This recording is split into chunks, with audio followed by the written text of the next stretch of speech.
Welcome to Zingaat flavours. आज आपण अतिशय भन्नाट अशा काही किचन टिप्स पाहणार आहोत, तरी व्हिडिओ शेवटपर्यंत नक्की पहा। टिप नंबर 1, सत्यनारायणाच्या प्रसादाचा शिरा करताना आधी रवा भाजून घ्यावा, मग तूप घालून भाजावे। असे केल्याने तूपही कमी लागते आणि रवा भाजताना हातही भरून येत नाही, कारण तूप घालून रवा भाजताना जड जातो। टिप नंबर 2, गुलाबजाम करताना 1 किलो खव्यात मध्यम आकाराच्या लिंबाचा रस घालून खवा चांगला मळून त्याचे गुलाबजाम करावेत, त्यामुळे गुलाबजाम मध्ये पाक चांगला शिरतो। टिप नंबर 3, खवा भाजताना त्यात 2 चमचे साखर टाकल्यास खवा एकसारखा भाजला जातो व खाली चिकटत नाही। टिप नंबर 4, राजमा किंवा उडीद डाळीचा पदार्थ बनवण्यासाठी पाण्यात उकळताना मीठ घालू नये, त्यामुळे ते त्वरित शिजते। डाळ राजमा पूर्ण शिजल्यानंतर त्यामध्ये मीठ घालावे।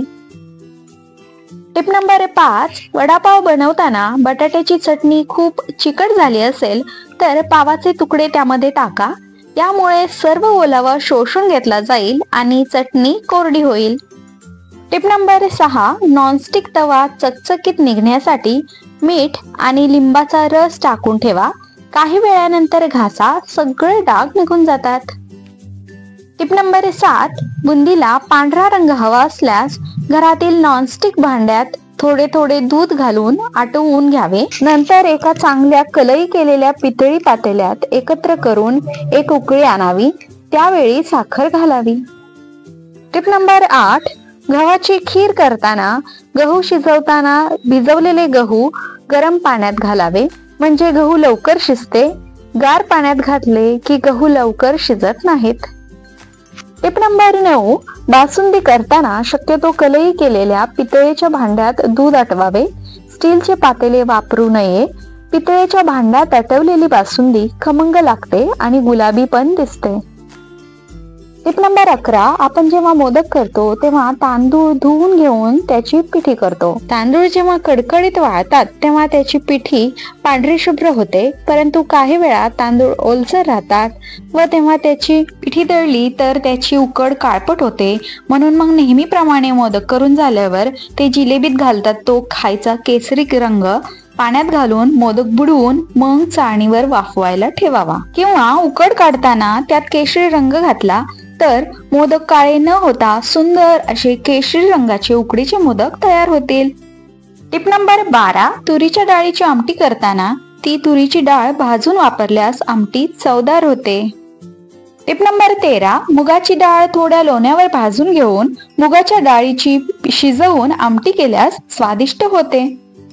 नंबर 14, पुरणपोळी पोळपाटावर जमत नसेल तर पुरणपोळी करताना पोळपाटाला पांढरा स्वच्छ सुती रुमाल पोळपाटाच्या मागे गाठ येईल असा बांधावा, म्हणजे पुरणपोळी पोळपाटाला चिकटत नाही, पुरणपोळी भरभर व चांगल्या होतात। टिप नंबर 15, पुरणपोळीसाठी हरभरा डाळ शिजवताना डाळीत चिमूटभर पापड खार घालावा, पुरण नेहमीपेक्षा लवकर शिजते। पुरण मऊ एकजीव झाल्यामुळे पोळ्या भरभर लाटल्या जातात, तसेच पोळ्या अतिशय खुसखुशीत होतात।